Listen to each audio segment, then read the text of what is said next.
أَمَّنْ خَلَقَ السَّمَاوَاتِ وَالْأَرْضَ وَأَنزَلَ لَكُم مِّنَ السَّمَاءِ مَاءً فَأَنبَتْنَا بِهِ حَدَائِقَ ذَاتَ بَهْجَةٍ مَّا كَانَ لَكُمْ أَن تُنبِتُوا شَجَرَهَا أَإِلَٰهٌ مَّعَ اللَّهِ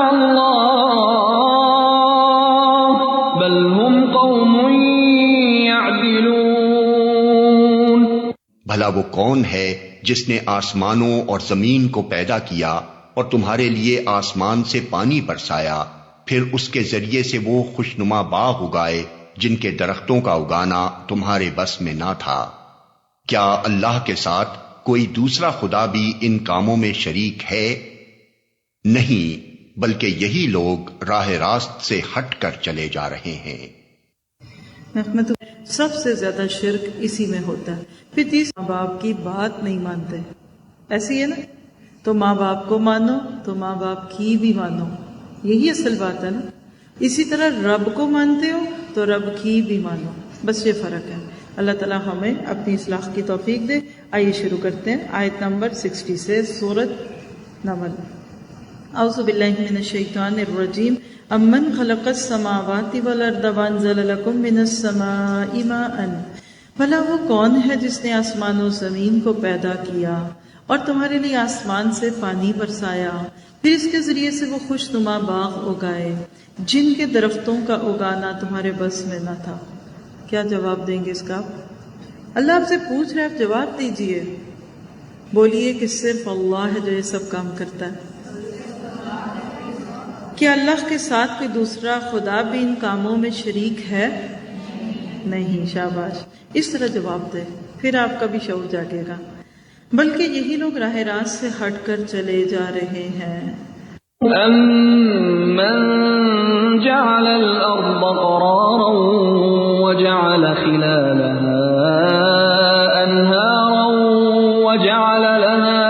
وَجَعَلَ لَهَا رَوَاسِيَ وَجَعَلَ بَيْنَ الْبَحْرَيْنِ حَاجِزًا أَإِلَٰهٌ مَّعَ اللَّهِ بَلْ أَكْثَرُهُمْ لَا يَعْلَمُونَ۔ اور وہ کون ہے جس نے زمین کو جائے قرار بنایا اور اس کے اندر دریا رواں کیے اور اس میں پہاڑوں کی میخیں گاڑ دیں اور پانی کے دو ذخیروں کے درمیان پردے حائل کر دیے؟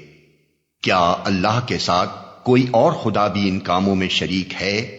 نہیں، بلکہ ان میں سے اکثر لوگ نادان ہیں۔ چند سوال اور ہے، آپ نے جواب دینا ہے۔ وہ کون ہے جس نے زمین کو جائے قرار بنایا اور اس کے اندر دریا رواں کیے اور اس میں پہاڑوں کی میخیں گاڑ دی اور پانی کے دو ذخیروں کے درمیان پردے حائل کر دیے؟ اب سوال ذرا فرق ہے، سنیے گا۔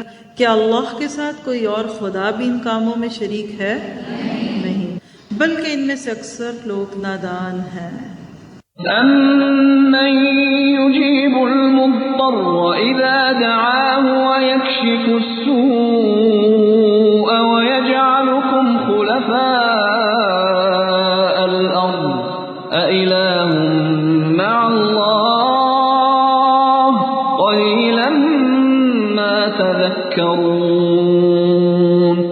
کون ہے جو بے قرار کی دعا سنتا ہے جبکہ وہ اسے پکارے، اور کون اس کی تکلیف رفع کرتا ہے، اور کون ہے جو تمہیں زمین کا خلیفہ بناتا ہے؟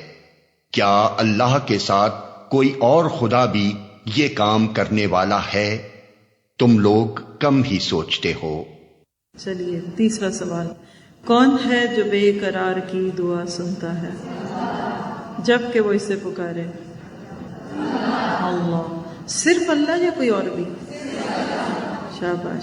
اور کون اس کی تکلیف رفع کرتا ہے؟ اور کون ہے جو تمہیں زمین کا خلیفہ بناتا ہے؟ کیا اللہ کے ساتھ کوئی اور خدا بھی یہ کام کرنے والا ہے؟ تم لوگ کم ہی سوچتے ہو۔ کون؟ جو یہ سوچتے ہیں کہ اللہ کے سوا کوئی اور ہے۔ آپ دیکھیں یہ ساری صفات اللہ کی بڑی خوبصورت تھی، لیکن سب سے پیاری صفت اَمَّن یُجِیبُ الْمُضْطَرَّ اِذَا دَعَاهُ، وَيَكْشِفُ السُّوءَ. بے کس کی پکار کو جب کہ وہ پکارے کون قبول کر کے سختی کو دور کرتا ہے. یاد رکھیے مضطر وہ ہوتا ہے کہ جس کا بس نہ چل رہا ہو. اضطراب، پریشانی، دکھ، تکلیف، بہت ساری ایسی چیزیں ہوتی ہیں کہ جو ایک انسان کی زندگی میں مشکل ڈال دیتی ہیں، اور ایسے ایسے کام ایک بندے کی زندگی میں آ جاتے ہیں کہ جس وقت سارے در بند ہو جاتے ہیں. ایسی بہت ساری مثالیں آپ کو احادیث سے بھی ملتی ہیں، صحابہ کرام کی زندگی سے بھی ملتی ہیں، نیک لوگوں کی زندگی سے بھی آپ کو ملتی ہیں. بہت بڑے دکھ میں آ گئے، صرف رب کو پکارا.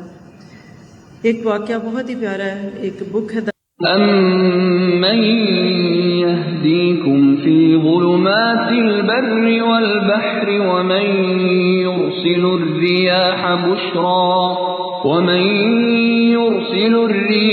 بُشْرًا بَيْنَ يَدَيْ رَحْمَتِهِ أَإِلَٰهٌ مَّعَ اللَّهِ تَعَالَى اللَّهُ عَمَّا يُشْرِكُونَ. اور وہ کون ہے جو خشکی اور سمندر کی تاریکیوں میں تم کو راستہ دکھاتا ہے، اور کون اپنی رحمت کے آگے ہواؤں کو خوشخبری لے کر بھیجتا ہے؟ کیا اللہ کے ساتھ کوئی دوسرا خدا بھی یہ کام کرتا ہے؟ بہت بالا و برتر ہے اللہ اس شرک سے جو یہ لوگ کرتے ہیں. اب آگے کچھ اور سوال ہیں آپ کے میرے لیے. اللہ سبحانہ تعالیٰ فرماتے ہیں کہ ذرا چند سوالوں کو اور بھی نظر میں رکھ لو، کیونکہ جب تک یہ بات نہیں سمجھ آئے گی باقی مسئلے حل نہیں ہوں گے. اور وہ کیا ہے؟ اَمَّن يَهْدِيكُمْ فِي ظُلُمَاتِ الْبَرِّ وَالْبَحْرِ. اور وہ کون ہے جو خشکی اور سمندر کی تاریکیوں میں تم کو راستہ دکھاتا ہے؟ اور کون اپنی رحمت کے آگے ہواؤں کو خوشخبری لے کر بھیجتا ہے؟ کیا اللہ کے ساتھ کوئی دوسرا خدا بھی یہ کام کرتا ہے؟ بہت بالا و برتر ہے اللہ اس شرک سے جو یہ لوگ کرتے ہیں. اللہ آپ کو مجھے شرک سے بچائے. سوال پیدا ہوتا ہے کہ یہاں کون سا شرک تھا؟ تو یاد رکھیے مکہ والوں کا ایک شرک کیا تھا، ستاروں سے قسمت معلوم کرتے تھے. بارش ہوتی تھی نا تو کہتے تھے فلاں ستارے نے برسائی ہے. اللہ کے نبی نے ایک موقع پہ کہا کہ آج بارش ہوئی ہے. کچھ لوگ اس کے بعد کفر پہ چلے جائیں گے، کچھ اسلام پہ. کہا کون؟ کہا جو یہ کہیں گے کہ اللہ کے حکم سے بارش ہوئی ہے وہ ایمان میں، اور جو یہ کہیں گے فلاں ستارے کے اثر سے بارش ہوئی ہے تو وہ شرک پہ چلے گئے. ستاروں کو اللہ تعالیٰ نے دنیا میں رکھا، اس کے بہت سارے مقاصد ہیں، بہت سارے فائدے بھی ہیں. آج سائنسدانوں نے جو تحقیقات سے ثابت کیا، قرآن نے وہ بات 1400 سال پہلے بتا دی. ایک قطبی ستارہ ہوتا ہے جس کو شمالی ستارہ بھی کہتے ہیں. یہ بالکل شمال یعنی نارتھ سائڈ سے آسمان پہ نظر آتا ہے، بہت روشن ہوتا ہے. تقریباً سماوی قطب شمالی پر یہ نظر آتا ہے. اس سے سمتیں دکھتی ہیں. آپ کو پتہ ہے کہ دنیا میں ہم گاڑیوں میں جب جاتے ہیں تو میپس دیکھتے ہیں نا، کدھر مڑنا ہے، کون سی گلی، کون سی کچھ. تو جو لوگ آسمانوں پہ جہازوں میں جاتے ہیں یا سمندروں میں سفر کرتے ہیں تو وہ ستاروں کی وجہ سے سفر کرتے ہیں. تو آپ ان کے بارے میں مزید معلومات بھی خود بھی پڑھ سکتے ہیں. لیکن حقیقت ہے کہ ستاروں سے اس کے علاوہ کوئی اور کام لینا جو اللہ کے نبی نے کہہ دیا، اور وہ 3 کام ہیں. خاص طور پہ یوتھ ذرا سا کان کھول لیں. ہم کیا کہتے ہیں؟ ستارے قسمت بناتے ہیں. آپ کے ستارے گردش میں ہیں.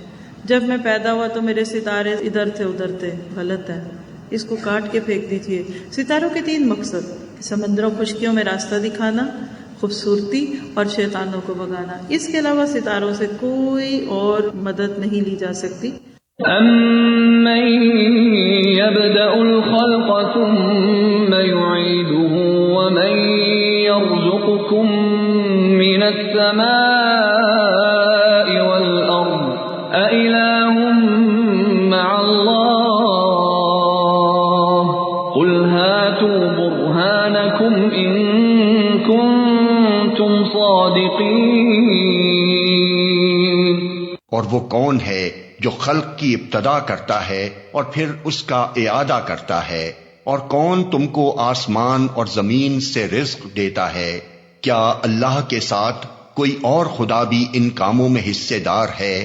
کہو کہ لاؤ اپنی دلیل اگر تم سچے ہو.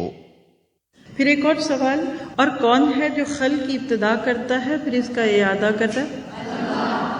اور کون تم کو آسمان اور زمین سے رزق دیتا ہے؟ بابا جی تو نہیں دیتے کوئی.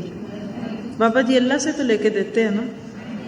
تو جتنا بابا جی کا وہ رب ہے نا اتنا میرا بھی ہے. میرا تو مان ہے اپنے رب پہ، میں کسی کو کیوں کہوں. دیکھیے آپ اپنی ماں سے کچھ لینا چاہتے ہیں تو کسی دوسرے کو کہیں گے ماں سے لے دو.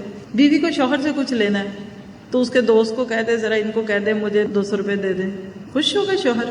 تو آج کے بعد کبھی یہ نہ کہ دیکھیے ڈائریکٹ ڈائلنگ پیچھے پڑھ کر آئے ہیں. وَإِذَا سَأَلَكَ عِبَادِي عَنِّي فَإِنِّي قَرِيبٌ أُجِيبُ دَعْوَةَ الدَّاعِ إِذَا دَعَانِ.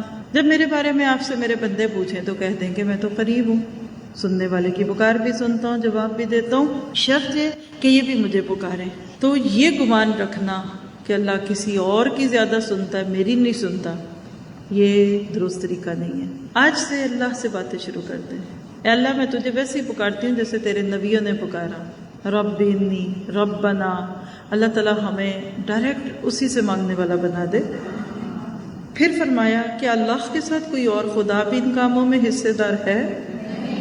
کہو کہ لاؤ اپنی دلیل اگر تم سچے ہو. یہ کن سے کہنا ہے آپ نے؟ جو کہتے ہیں نہیں قبروں سے ملتا ہے، بابوں سے ملتا ہے، بزرگوں سے ملتا ہے، انہیں کہنا کوئی دلیل لے کے آؤ.